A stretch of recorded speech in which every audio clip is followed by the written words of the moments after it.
179.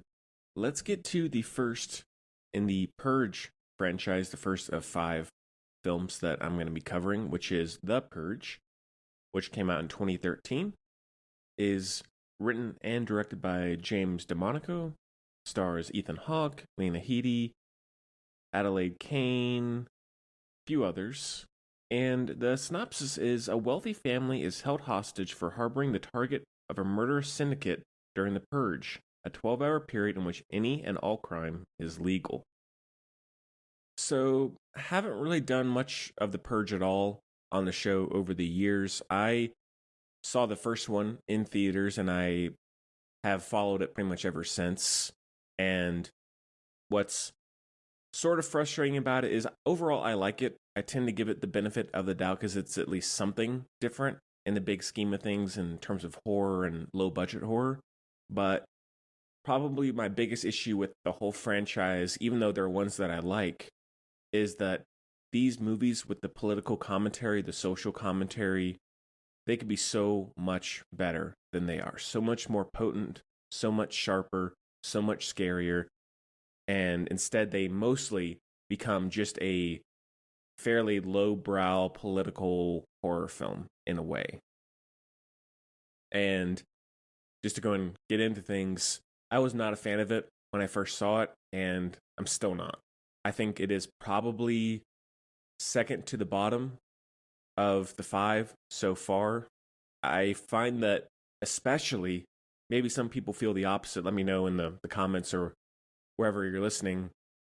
I find that as the series progresses with new ideas, new locations, opening up the world of the Purge, this one becomes less and less interesting to me because it basically is just a home invasion film, which is fine.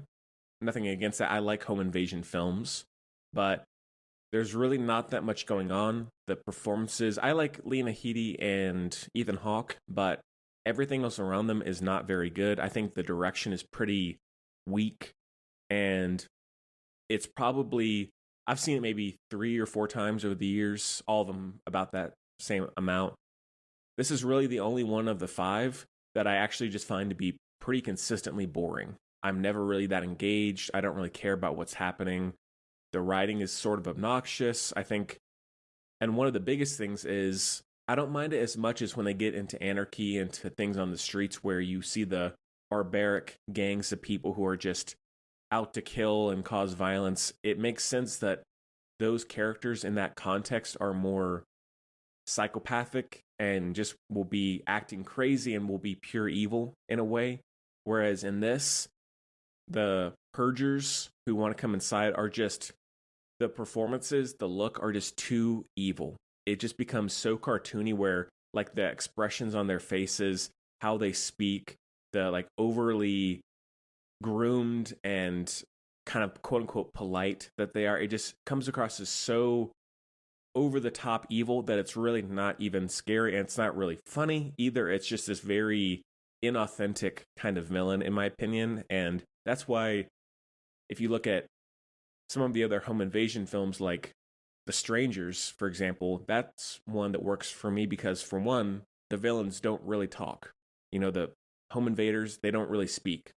And you can really only think about how evil they must be. Whereas in this, you get way too much information from their end to really, it just confirms, all right, these people are just goofy. It doesn't really feel like this is an actual person trying to get in the house. So that's, of all the things, that's probably my biggest issue every single time I watch this. I just don't like the Purgers in this in terms of the relation to the overall story.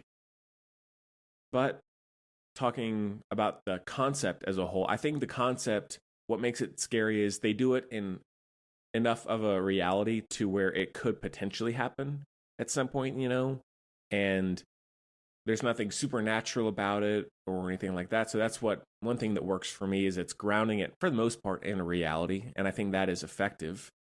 And going back to the overall execution of it, I think, James DeMonico, he wrote and directed the first three, and then he's had a part in the latter two, as well as the TV show, which maybe I'll do at some point, I don't know.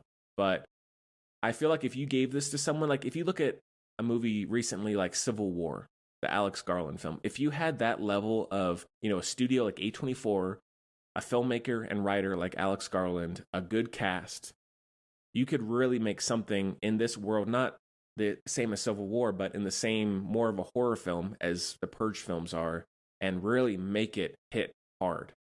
And they come close maybe occasionally, but it's all, in the end, this whole series really indulges and fetishizes the violence and the evilness that it's also trying to comment on. So that inherently is a problem, because it's like, here, this could happen in our society if we're not careful, or these people exist in our society, and then, oh, but look how cool and creepy this mask is, and this costume design of this purger is.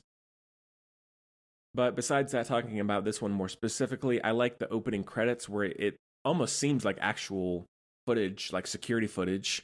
I don't know if that's actually true, but it at least comes across that way. I think that's effective.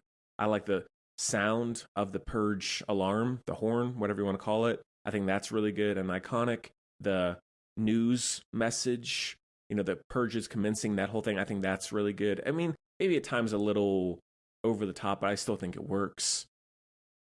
And I do appreciate having Lena Headey and Ethan Hawke in this, because they are really above this kind of movie, both of them. And they do the most with what they have. And I like the idea of Ethan Hawke's character being this pretty wealthy security system salesman, but then the systems that he sells are pretty crappy, actually, unbeknownst to the buyers. And then he gets a taste of his own medicine, where the only thing that needs to happen is his son lets in somebody, and bam, everything's over. And I think there's nothing deep, super deep about it, but I still think it's an interesting message for the wealthy and how protected, some of them may think they are. So the setup works.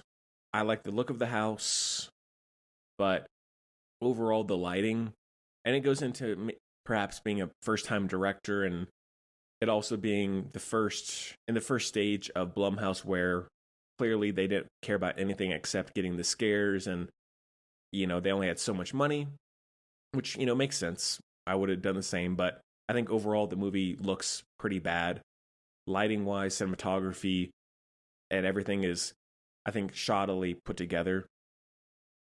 So still not a fan at this point. I don't think it's ever really going to go up that much, but I do appreciate that it exists so we can get some of the others in the franchise.